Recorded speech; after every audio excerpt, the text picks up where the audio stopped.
आवाज पे आए हैं, इनका परिचय जानेंगे और इनसे बात करेंगे कुछ समाज को लेके, कुछ देश को लेके, किसान को लेके, महंगाई को लेके, बेरोजगारी को लेके, जो तमाम आपका सवाल आता रहता है कमेंट बॉक्स में, हम सारी बातें इनसे जानने का प्रयास करेंगे। चाचा जी, हमारे चैनल पे आपका बहुत बहुत स्वागत है। क्या परिचय है आपका? सबसे पहले तो मैं आपको बहुत धन्यवाद देना चाहता हूं जी जी कि जो आप इस ग्रामीण क्षेत्र में हमारे पास आए जी जी और अपना कीमती समय दिए, इसके लिए आपको लाख लाख शुक्रिया, धन्यवाद, मुबारकबाद। जी। और मेरा नाम मुहर्रम अली योगी है। जी जी। मैं अखिल भारतीय मुस्लिम योगी समाज का प्रदेश अध्यक्ष भी हूँ। जी जी।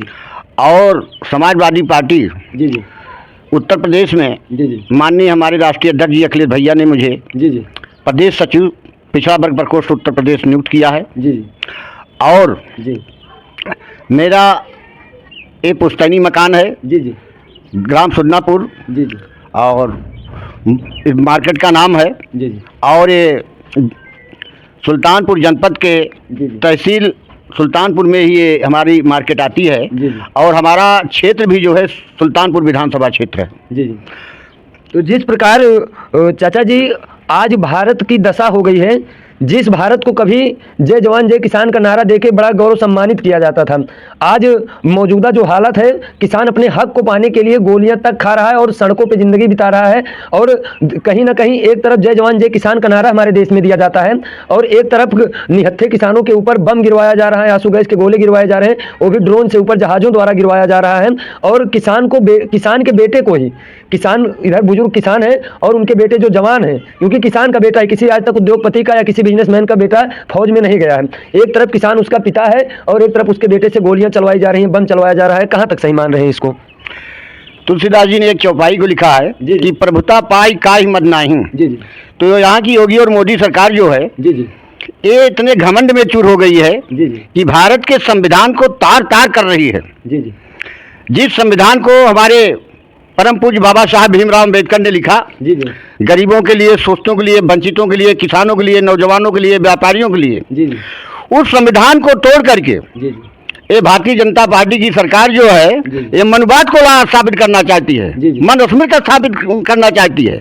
हमारे किसान जो शंभू बॉर्डर पर बैठे हुए हैं, जी जी, आप पंजाब के इतिहास को इन लोगों को शायद नहीं पता है कि स्वतंत्रता संग्राम में अगर किसी ने सबसे ज्यादा शहादत दी तो सिख समुदाय के लोग हैं। जी जी।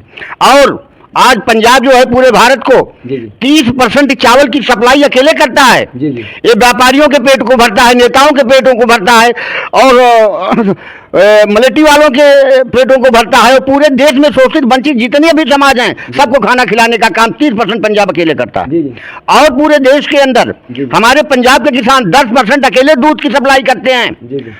लेकिन आज वो जब बॉर्डर पर MSP लागू करने के लिए सरकार से मिलना चाहते हैं, अपनी बात रखना चाहते हैं, तो ये निकम्मी सरकार जो है, भ्रष्ट सरकार जो है, वो किसानों की बात को नहीं सुनना चाह रही है। किसानों की बात आप किए और आप जिनको किसान कह रहे हैं उनको कुछ लोग आतंकवादी भी कह रहे हैं। इस पे आप क्या कहना चाह रहे हैं? और आप कह रहे हैं किसान को, और किसानों के पास कुछ लोग कह रहे हैं ट्रैक्टर नहीं होना चाहिए। वो कौन से किसान है उनके पास ट्रैक्टर हो गया? वो तो आतंकवादी हैं। किसान तो गरीब होता है, किसान के पास कपड़े पहनने के लिए नहीं होते, किसान के पास फटा कपड़ा होना चाहिए। वो सब तो सब चीज़ से एकदम ट्रैक्टर टाली सब चीज़ सुविधा से लेस वहाँ बैठे हैं। देखिए, किसान के पास ट्रैक्टर नहीं होगा तो क्या हवाई जहाज होगी? खेती हम कैसे करेंगे? तो किसान बेचारे जो ट्रैक्टर लेकर आते हैं, बैंकों से बड़े बड़े लोन लिए हैं, उनकी किस्तें भरते हैं, उससे मेहनत करते हैं, तब वो अपनी बातों को, अपने किसानों की समस्याओं को लेकर के ट्रैक्टर पे आते हैं। उनके पास इतना पैसा नहीं होता कि दिल्ली जैसे महंगे शहर में वो एक टाइम में 200 रुपए का खाना खा पाएं। इसलिए अपने घर से अनाज लाते हैं और ट्रैक्टर की टाली में भरते हैं और उसके बाद वहाँ बैठते हैं और पकाते हैं, खाते हैं और सरकार को किसानों की समस्याओं के बारे में बताना चाहते हैं। मैं माननीय प्रधानमंत्री जी से कहना चाहता हूँ कि आज आप इस देश के चुने हुए एक सांसद हैं। जनता ने आपको चुना है, किसानों ने आपको चुना है, मजदूरों ने आपको चुना है, नौजवानों ने आपको चुना है। तो आप प्रधानमंत्री संसदीय दल के नेता बनते हैं।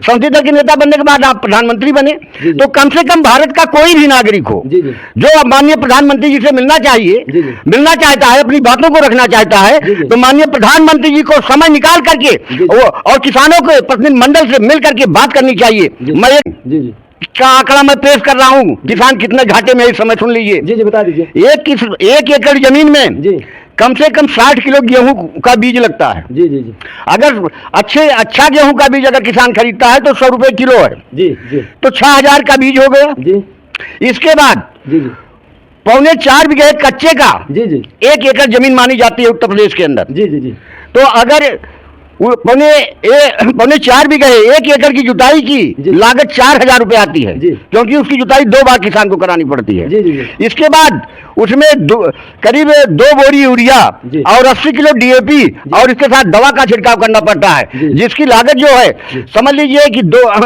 करीब 4000 के करीब खाद की लागत आ जाती है। जी जी और इसके बाद फिर उसको किसान कटाई करा के मड़ाई कराता है। तो एक एकड़ में 4000 कटाई और मड़ाई की कीमत आ जाती है लागत। पूरे एक एकड़ की लागत जो है वो 19,600 रुपए आई है और उसकी बिक्री जो है 23,000 रुपए गई है। 23,000 रुपए का गेहूं निकलता है और ये लगभग 21,000 लागत आ रही किसान की, और 6 महीने वो किसान उस फसल की रखवाली करता है, सिंचाई करता है। इसके बाद आजकल भारतीय जनता पार्टी की सरकार से बार बार किसान मांग कर रहा है कि आप तो चीन को हरा देते हैं, पाकिस्तान को हरा देते हैं, पूरे दुनिया में अपना डंका पीटते हैं, लेकिन एक समस्या किसान की है, ये जो छुट्टा जानवर आप लोगों ने छुड़वाया है इनको आप पकड़वा करके अंदर डलवा दीजिए। कम से कम किसानों की जो खेती खा रहे हैं उसका बहुत बड़ा घाटा किसान को होने जा रहा है। तो जो आप सांडों की बात करें, छुट्टा जानवरों की, उसके लिए सरकार ने तो गांव गांव में गौशाला बनवाया है ना। गौशाला बनवाया जरूर है, लेकिन गौशाला की स्थिति बहुत खराब है। गौशाला चलाने वाले लोगों के ऊपर सख्ती की जाए, कर्मचारियों को सही ढंग से चला नहीं पा रहे हैं।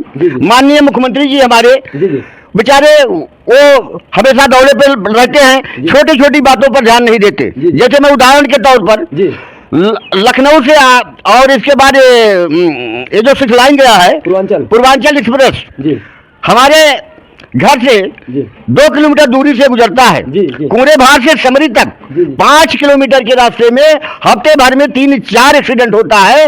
और कम से कम अभी रात में एक दरोगा का एक्सीडेंट होगा कुंवरेभार थाना का। तो लगभग हर हफ्ते वहां लगभग 5 आदमी, 8 आदमी, 7 आदमी मतलब एक्सीडेंट में खत्म हो जाते हैं। तो माननीय मुख्यमंत्री जी का ध्यान में आकर्षित करना चाहता हूं इस इंटरव्यू के माध्यम से कि पता लगाएं एक्सीडेंट को भेज करके कि सड़क के अंदर क्या कमी है कि इतना ज्यादा एक्सीडेंट इस रोड पर हो रहा है। और जो हाई स्पीड चला रहे हैं तो कैमरे इनको और लगवा करके और उस पर सख्ती करनी चाहिए, जिससे कि तमाम लोगों की जान बच जाए। कई तो पुलिस वाले बेचारे मर गए, एसआई लोग मर गए बेचारे, कई मैं देख रहा हूँ। अभी परसों की घटना है, 6 आदमी एक बार में मर गए। तो सरकार को छोटी छोटी बातों पर ध्यान देना चाहिए।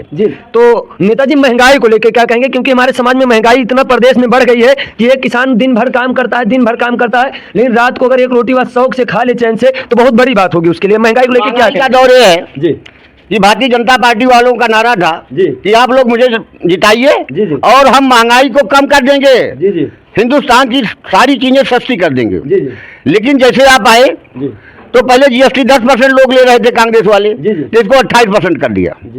तो सीमेंट की बारे में मैं बता रहा हूँ कि जो सीमेंट 250 में बिक रही थी, 100 कुछ रुपया सरकार एक बोरी पर जीएसटी लेती है तो उसकी कीमत 400 पहुंच गई। और पेट्रोल में इन्होंने 30 रुपया प्रति लीटर बढ़ाया। ये एक बहुत गरीब किसान मजदूर जो मजदूरी करने सुल्तानपुर शहर में जाता है, कम से कम 1 लीटर पेट्रोल डेली खर्चा करता है। 1 लीटर पेट्रोल जो खर्चा करता है तो 30 रुपए की लागत उसकी आती है। तो महीने भर में उसका 1000 एक्स्ट्रा लग रहा है। ये तो कह रहे थे कि महंगाई घटाएंगे और आते इन्होंने बढ़ाया तो 1000 रुपए उसका महीने में ज्यादा लग रहा है। अगर हम 4 आदमी या 5 आदमी का एक परिवार मानते हैं और इसके बाद 1 सिलेंडर महीने में खर्चा होता था, तो समझ लीजिए पहले सिलेंडर 400 रुपए में था, अब इन्होंने उसको कर दिया 11 से 1150। अभी तो 1200 किया था, लेकिन चुनाव देख के मोदी जी ने कुछ घटाया है। तो इसके बाद 1100 का सिलेंडर आ रहा है। तो 8 करीब 700 कुछ रुपया एक सिलेंडर पे इन्होंने बढ़ाया। और एक गरीब आदमी साल भर में 12 सिलेंडर खरीदता है तो लगभग 8000 बढ़ाया इन्होंने। तो 8 है और इसके बाद और 1000 रुपया महीना पेट्रोल बढ़ाया, 12000 है, 20000 रुपया इस तरह खर्चा एक परिवार पर महंगाई का आया। और इसके बाद शिक्षा के क्षेत्र में आप देख लीजिए। जी, शिक्षा के क्षेत्र में भी बता दीजिए। शिक्षा के क्षेत्र में जहां फीस पहले काफी कम थी, वहां फीस इन्होंने काफी बढ़ोतरी कर दिया। जी जी। तो जिस प्रकार सरकारी स्कूलों को एकदम भ्रष्ट कर दिया जा रहा है, बिल्डिंगें ध्वस्त होती चली जा रही हैं, सही से मरम्मत ना होने के कारण वह जर्जर होती चली जा रही है, और वहीं पर प्राइवेट स्कूल और प्राइवेट विद्यालय हावी है शिक्षा पे, तो यहाँ पे गरीब कैसे फीस दे पाएगा, जो उनके बच्चे कैसे पढ़ाई कर पाएंगे, क्योंकि सरकारी विद्यालयों को तो एकदम भ्रष्ट कर दिया जा रहा है, ध्वस्त कर दिया जा रहा है। ये सरकार का ध्यान गरीबों को शिक्षा की तरफ नहीं है। जी जी। ये गरीबों को वो अच्छी शिक्षा का दिलाना चाहते तो प्राइमरी के स्तर में सुधार लाते। जी जी। और ये तो आडंबर पाल करके शोषित वंचित और पिछड़े समाज के बच्चों को चाहते हैं कि शिक्षा के क्षेत्र में कम जाएं। जी जी। इनकी सोच ये है। और इसके बाद जगह जगह मेला लगवा रहे हैं, मेले में बच्चे हमारे टहलेंगे। ये इंजीनियर, डॉक्टर, IAS, बच्चों को नहीं देखना चाहते गरीबों के। जी जी। अगर